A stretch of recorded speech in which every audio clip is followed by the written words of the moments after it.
We're joined today by Ross Cotton, Managing Director, and Karl Simich, Director of Balkan Mining. Gents, thanks for your time. Good to be here, thanks. Thank you. Ross, the company's amassed a large land holding in Ontario, Canada. Why that part of the world, and why is it so exciting? No, it's a really good question, and I'll tell you why. Lithium was first discovered there in the 1950s. Clearly for different reasons at that time. I think that if you'd gone to explain to someone why an electric vehicle is better than a horse, they might have looked at you quite funny. But there's been a lot of discoveries there. It's nothing particularly new, but it's still a developing district without a producing mine just yet. So what we have right now is a situation where, as you pointed out, we're a very, very large landholder. We're building on a land position in a way that gives us the best bang for our dollar. But you've got two companies now. You've got RockTech, and you also have Green Technology Minerals, who are both vying to become the first producer in that part of the Thunder Bay region of northern Ontario. Now that's going to be fantastic for other explorers in the region. How important is it for others to be active in the region, and how much comfort does it give you seeing their results starting to come through? Well, I think it's super important. I think if you look at, say, something like Allchem's James Bay project that is now going into production, they will build a lot of infrastructure around that. That will certainly help everyone in the region, right? So, but I need to say, of course, the infrastructure is already pretty good. Our project's still very, very close to roads, power grid, numerous airports, etc. But the continued expenditure in infrastructure is certainly going to help companies like us that are still at the exploration phase, and we're only seeing it more and more. You can have a look at, say, for example, companies like Patriot Minerals that have made a fantastic and super exciting discovery, I have to say. And again, this is going to drive more investment in infrastructure and more companies to the region, which we're seeing daily almost at the moment. Now, adding Karl to the board, someone with significant project experience, have taken exploration all the way through to production in record time and built arguably one of the best copper projects and copper companies in Australia. How easy was it to entice him to the board, and then what does he bring to the board? He's a lot easier to work with than he is to try and entice him to do something. So, but that's why we're excited about it. Because if it was easy, it wouldn't be so exciting. So, Karl, what attracted you to the company and its projects? Well, I think in the first instance, Ross and I had been in conversation on many of opportunities that Ross had come to see me whilst I was at Sandfire. And so then when Ross came back with an opportunity to invest in what was a new company called Balkan Mining, we looked at that and we were investing heavily in exploration. And I think when we do that, we look at not only direct exploration investment, but we also look at investment in incubating other business opportunities, and that sort of fits within the business model. In the instance of Balkan, it was a very fresh company, clean. It was put together and structured in a way that is very conducive to make that investment, and so it was a very positive environment.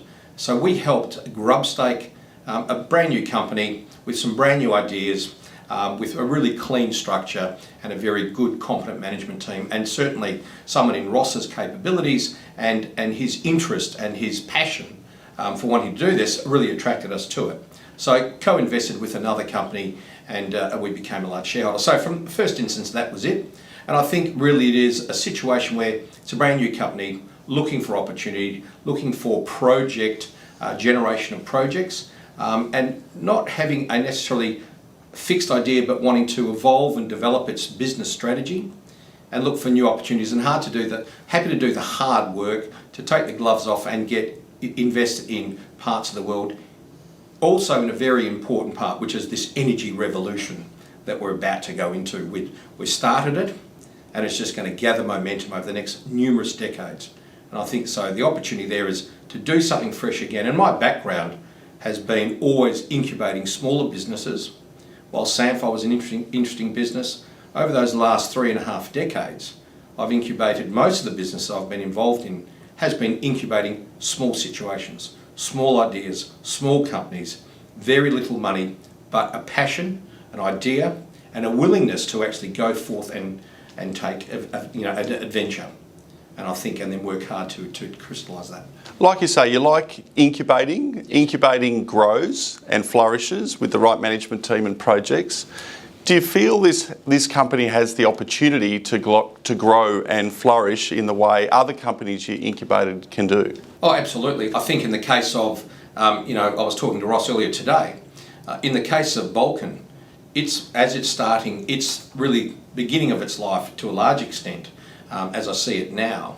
It is in a wonderful position. Sandfire was nowhere near where Balkan is today at the beginning of its life. And every other company I've been involved in were nowhere near probably where this company's already matured into in this very short life to date. So I think it's a wonderful platform. And as I've always said in this industry, your limitation is your imagination. It really doesn't really make a lot of difference the size of the company. It is about whether you're prepared with a collection of people and investors and stakeholders to actually go forth, create a strategy, and then look at being flexible in that strategy, but nonetheless pursuing that strategy. And I think if we can do that, and that's the purpose of Ross and I, and for me to work with Ross and help Ross and support Ross, is very much more in that strategic aspect of go forth, develop a plan, and then go to execute that plan. So I think the starting point of where Balkan is at this journey at the moment is an exciting one. There are no rules.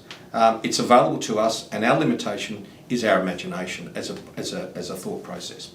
And so therefore I think the world is our oyster in a sense, where we can go, and if we can think it, we can do it.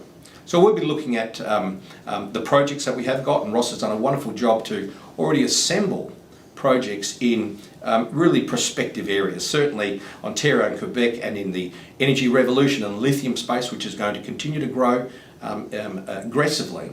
It's a wonderful opportunity to now, and we're going to try and leverage off the back of that. Obviously in the Balkan as well, and in Serbia, the opportunity there I think is also great. It's hard work, but I think Ross said earlier, if it was easy, everyone would be doing it. So we're here to develop that strategy, to mature that strategy, to execute that strategy, and to be flexible and nimble in the process of doing that. But I think we're looking for great projects. And if we can achieve great projects, everything else will follow. Money will follow, talent will follow. So number one is incubation and develop an interest in a project flow, project generation flow. Are you a roll your sleeves up director? I am. It is a case of, I don't put up the suit on very often. I love nothing more than being down a hole or in a mine or down a shaft or down a decline or in an open pit. And I've spent a lot of time over the last 3.5 decades developing 10 mines in multiple different commodities. And it is a case of, it's about the quality of those projects. It's about working out whether there is a margin to be had in developing a project between the capital, the operating costs, the revenue, and those costs of production and making a margin. In terms of roll the sleeves up, without a question of a doubt, I've said to Ross, the last place I'll be is sitting behind a desk and waiting for you to talk to me. I'm on the end of the phone. I'm available to go to places to work with you and the board and support that, and to actually roll the sleeves up and and do the hard work and get the fingernails dirty. Definitely want to be in the coal face. I don't like sitting behind and watching from afar, and very much more proactive, but very much in this case with Balkan in a strategic sense. And if I can work with the board and Ross to bring that to bear, to assist, to add value, that's very much what I'm hoping to do. Right projects, right people, right time. Now's the opportunity. Exciting times ahead for Balkan and its shareholders. Ross, Karl, thanks for your time. It's a pleasure. Thanks, David. Appreciate it.